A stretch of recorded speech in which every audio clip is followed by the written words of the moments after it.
নমস্কাৰ শ্ৰদ্ধেয় ৰাইজ কেইটামান কথা ৰাইজৰ আগত মুকলি কৰি দিয়াৰ কাৰণে কথাকে কোৱাৰ কাৰণে আহিলোঁ যোৱা কিছুদিন ধৰি আমাৰ মৰমৰ জুবিনৰ ঘটনাটোৰ পাছত চাৰিপিনে বিৰাট ৰাইজ দুখত নিয়মান হৈছে আমাৰো কাৰণে আমাৰ বুকুৰ আপোন মূৰতি একেলগৰ ফিলচফাৰ ফ্ৰেণ্ড গাইড মানুহজনৰ ঢুকোৱাৰ পাছত আমি খুব নিয়মান অৱস্থাত আছোঁ আৰু কিছুমান কথা ক'বলৈ ওলাই আহিছোঁ কাৰণ ইমান বেছি ভুৱা কিছুমান কেম্পেইন হোৱাৰ কাৰণে আমি কথাখিনি ক'ব চেষ্টা কৰিছোঁ শ্ৰদ্ধেয় ৰাইজ মই গুৱাহাটীলৈ যোৱাৰ কথা আছিলে আজি কিন্তু ইমানেই বেছি মোলৈ মেছেজ আহিছে আহিলে মাৰিম কাটিম প্ৰায় কেইবা হাজাৰ মেছেজ আহিছে যে গুৱাহাটীলৈ গ'লে কাটিম বুলি সেই প্ৰেক্ষাপটত যাব পৰা নাই সেই সময়ত খুব মন আছিলে গৰিমাৰ ওচৰত থিয় দিয়া মোৰ পৰিয়ালৰ নিচিনা মোৰ ভগ্নী গৰিমা বা দলটোৰ লগত এই ঘটনাটোৰ পিছত থিয় দিব পৰা নাই কিন্তু কিয় পৰা নাই ৰাইজ গম পাইছে কাৰণ আমাক থ্ৰেটনিং কৰা হৈছে কিন্তু আচলতে জুবিন গাৰ্গক মৃত্যুত আমি দুখী নেকি এই কথাখিনি খুব কিছুদিন ধৰি ছ'চিয়েল মিডিয়াত কিছুমান ব্যক্তিয়ে টিআৰপিৰ আশাত আমাকে দুখী সজাই কেংগেৰু কাউট পাতি যে নিজৰ ডিগ্ৰী দিলে কিন্তু আচলতে কথাটো কি জুবিন গাৰ্গক আমি কিয় মাতি আনিছোঁ শ্ৰদ্ধাৰ ৰাইজ আমি যিটো নৰ্থ ইষ্ট ফেষ্টিভেল ডিল কৰোঁ সেইটোত উত্তৰ পূবৰ বিভিন্ন সংস্কৃতি বা খাদ্য বা পৰ্যটনৰ প্ৰসাৰ কৰা হয় প্ৰথম 2013 চনত পাতোঁতে আমি জুবিন গাৰ্গৰ লগতে কথা পাতিছিলোঁ তেখেতেই আমাক ব্ৰেণ্ড এম্বাছেডৰ হিচাপে গাইড কৰিছে যে মই সংপৃক্ত থাকিম অনুষ্ঠানটো আমি একেলগে কৰিম টিভিত বা বিভিন্ন মিডিয়াত তেওঁ বহুবাৰ কৈছে যে শ্যামকানুৰ সৈতে মিলি আমি নৰ্থ ইষ্ট ফেষ্টিভেল পাতোঁ দিল্লীত বা বিশ্বৰ বিভিন্ন ঠাইত তেওঁ নিজে ইয়াত সম্পৃক্ত আছে বুলি বহু ভিডিঅ' আছে মই আপোনালোকক জনাম দেখুৱাম এই ব্যক্তিজন আমি যেতিয়া বাহিৰত অনুষ্ঠান য'তে কৰোঁ আমি তেখেতৰ পৰা আলোচনা কৰোঁ আৰু যিহেতু আমাৰ ব্ৰাণ্ড এম্বাছেডৰ আৰু যেতিয়া আমি বিদেশত কৰিলোঁ দুইবাৰে তেওঁ বেংককত গৈছিলে আৰু এইবাৰো যেতিয়া আমি ছিংগাপুৰত কৰিবলৈ গ'লোঁ তেখেতক আমি ক'লোঁ যে ছিংগাপুৰত কৰিব বিচাৰিছোঁ চ' আমি ক'লোঁ এনেকৈ কৰিব আমাৰ গোটেই প্ৰগ্ৰেমটো এনেকুৱা হ'ব তেখেতক ক'লোঁ যে তুমি যাবা নেকি তেখেতে ক'লে যাম মই যাম মোৰ লগত মোৰ ভাতৃ সন্দীপনক লৈ যাম আৰু মেনেজাৰ সিদ্ধাৰ্থ যাব আৰু আমাৰ শেখৰ যাব চ' এনেকৈ ক'লে কোৱাৰ পাছত আমি পিছত আৰু এগৰাকী সংগীত শিল্পীও আহিলে চ' কোৱাৰ পিছত আমি আয়োজন কৰা প্ৰক্ৰিয়া আৰম্ভ কৰিলোঁ আৰু প্ৰথম কথা শ্ৰদ্ধেয় ৰাইজ জুবিন গাৰ্গক মতাটো পাপ নহয় উত্তৰ পূব আটাইতকৈ ডাঙৰ অনুষ্ঠান নৰ্থ ইষ্ট ইণ্ডিয়া ফেষ্টিভেলত উত্তৰ পূব আটাইতকৈ ডাঙৰ যিজন সংগীত শিল্পী তেখেতক নিমন্ত্ৰণ কৰাটো যিহেতু আমাৰ ব্ৰেণ্ড এম্বাছেডৰো হয় আমাৰ লগত সম্পৃক্ত হয় আৰু তেখেতক মতাটো পাপ কৰা নাছিলোঁ এইটো আমাৰ দায়িত্ব আছিলে তেখেতক নিমন্ত্ৰণ কৰাটো তেখেত কিয় 17 তাৰিখে আহিলে এইটো প্ৰশ্ন হৈছে তাৰ আগতে সুস্থ দেহাৰে আহিছে বুলি বহুতে লিখিছে কিন্তু তাৰ দুদিনমান আগতে তেখেতে আমাৰ 7 ছেপ্টেম্বৰত মুম্বাইত তেওঁ খুব ধুনীয়া পাৰফৰ্মেঞ্চ কৰিছে মুম্বাইত আৰু তেখেতে 1 তাৰিখে নে 3 তাৰিখে দিল্লীত তেখেতে পূজাত এটা অনুষ্ঠান কৰাৰ কথা আছিল সম্পূৰ্ণ কনচাৰ্ট বা মিউজিকেল প্ৰগ্ৰেম কৰাৰ কথা আছিল কেইবাটা প্ৰগ্ৰেম তেওঁ লাইন হৈছে তেখেতে প্ৰগ্ৰেম কৰি আছিলে চ' গতিকে সুস্থ দেহাৰে আমি অনাটো আমাক এটা অতি ভুল দোষাৰোপ কৰা হৈছে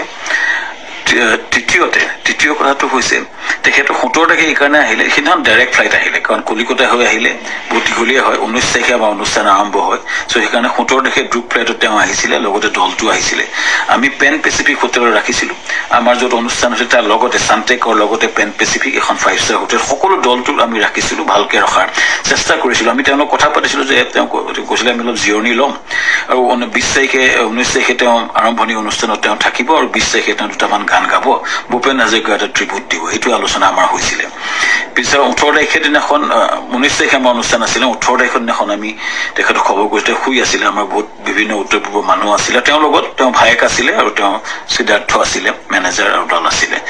19 তাৰিখৰ দিনা ঘটনাটো ঘটিলে যেতিয়া আমাৰ সেইদিনাখন উত্তৰ পূবৰ বিভিন্ন মন্ত্ৰী বিষয়াৰ লগত আমাৰ এখন মিটিং চলি আছিলে উদ্যমীসকলৰ লগত ছিংগাপুৰৰ মিটিং চলি আছিলে যাতে আমি ৰাতিপুৱাই গৈছিলোঁ তেতিয়াই এই জাহাজৰ ঘটনাটোৰ কথা মোক সিদ্ধাৰ্থ শৰ্মাই ফোন কৰিছিলে 3:30 বজাত আমাৰ মিটিং আৰম্ভ হৈছিলে 12:30 বজাত চ' 11:30 মানতে মই চাংগ্ৰিলা হোটেলত গৈছিলোঁ আৰু তাত 3:30 বজাত আমি গম পাইছিলোঁ যে এনেকুৱা ঘটনা এটা ঘটিছে সিদ্ধাৰ্থ ফোন কৰিছিলে ক'ত ঘটিছে কেনেকৈ ঘটিছে আমি একো গম পোৱা নাছিলোঁ লগে লগে বহুখিনি তাকে লৈ ফোন আহিছিল কিন্তু মই উত্তৰ দিব পৰা নাছিলোঁ আচলতে ইমান ডাঙৰ ঘটনাটো আমাৰ মৰমৰ বুকুৰ আপোন মানুহজন এনেকুৱা ঘটনা ঘটিছে কথাটো আমাৰ কাৰণে এটা থটমটৰ নিচিনা হ'ল আৰু লগে লগে আমি দূতাবাসৰ লগত কথা পাতি তালৈ গ'লোঁ আৰু ঘটনাটো হ'ল আৰু এই ঘটনাটোৱে সকলোকে মুখে মাত নাইকিয়া কৰিলে আৰু গম পাই লগলে আমাৰ অনুষ্ঠানটো বাতিল কৰা বুলি আমাৰ হাই কমিছনে নিজস্বভাৱে ঘোষণা কৰিলে আৰু অনুষ্ঠান তাতে বাতিল কৰা হ'ল তাৰ পিছতো কোনোবাই উলিয়াইছে আমি প্ৰগ্ৰাম কৰি আছিলো বুলি কিন্তু আচলতে আমাৰ ভাৰতৰ ৰাষ্ট্ৰদূতে এইটো ডিক্লেয়াৰ কৰিছিলে অনুষ্ঠানটো সম্পূৰ্ণ বাতিল কৰা হৈছিলে আৰু সেইটো পিছতো আমি টিমটোৰ লগত লাগি কেনেকে আমাৰ পাৰ্থিৱ শৰীৰটো গুৱাহাটীলৈ পঠাব পাৰি তাৰ লগত মই কাম কৰিছিলো সিদ্ধাৰ্থ লগত আমাৰ মৰ্গত আমাকে যাবলৈ দিয়া হৈছিলে সিদ্ধাৰ্থ আৰু সন্দীপন শেখৰৰ লগত আৰু তাৰ পিছতে কেম্পেইনটা আৰম্ভ হ'ল আমাৰ বিপক্ষে সেইদিনা মই কৈ আছিলো যে মৰ্গলৈ যাওঁ বুলি কোনোবাই সেইটো মদ খাবলৈ যাওঁ বুলি এটা কেম্পেইন কৰিলে কোনোবাই ক'লে যে শ্যামকান্ত মহন্তক মানে ধৰি হত্যা কৰিব লাগে এনেকুৱা ধৰণৰ কেম্পেইন আৰম্ভ হ'ল আৰু এটা ভয়ানক আমাৰ বিপক্ষে এটা কেম্পেইন শ্ৰদ্ধা ৰাইজ এটাই মই ক'ব খুজিছো যে আমি গোটেই প্ৰক্ৰিয়াটোত কোনো পথে জড়িত নাছিলো য'ত ঘটনা ঘটিছিলে তাত 12-13 মান অসমীয়া সমাজৰ লোক আছিলে আৰু বিভিন্ন দলটো আছিলে যেতিয়া ঘটনাটো ঘটিছিল তাৰ বহু দূৰত আমি আছিলো আমাৰ দলটো বহু দূৰত আছিলে চ' আমাক দোষাৰোপ কৰি এই প্ৰক্ৰিয়াটো কিয় কৰা হৈছে কেইজনমান ব্যক্তিয়ে ইচ্ছা কৰি এটা ডাঙৰ কেম্পেইন কৰি পেলাই আমাক বদনাম কৰাৰ বা হত্যা কৰাৰ প্ৰক্ৰিয়া যেটো কৰিছে শ্ৰদ্ধেয় ৰাইজ তাৰ এটা ন্যায় বিচাৰিছো এতিয়া SIT হৈছে আমি খুব আদৰণি জনাম যি প্ৰশ্ন হয় উত্তৰ দিব বিচাৰিছো কাৰণ আমাৰ ফালৰ পৰা আমি ক'বলগীয়া কথাখিনি আমি কম আমি আদৰণি জনাইছো সঠিক তদন্ত হওক কিন্তু এই যেটো ঘটনা ঘটিছিলে জাহাজখনত বহু দূৰত আমি আছিলো আৰু আমাক এই ঘটনাটো সময়ত এই যিকেইজন ব্যক্তি আছে তেওঁলোকে তাৰ কথা ক'ব পাৰিব কিন্তু আমাক সেই ঘটনাটো সময়ত আমাক সম্পৰ্কে কোৱা আমাৰ একচুয়ালি আমি নাজানিছিলো কিন্তু এটা কথা হয়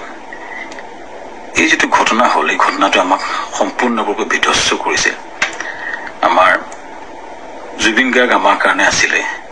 সাহস জুবিন গাৰ্গ আমাৰ আছিলে ব্ৰেণ্ড এম্বাসেডৰ জুবিন গাৰ্গ আমাৰ অনুষ্ঠানটোৰ মূল হৃদপিণ্ড আছিলে হৃদপিণ্ডজন যোৱাৰ পাছত আমাৰ যি অৱস্থা হৈছে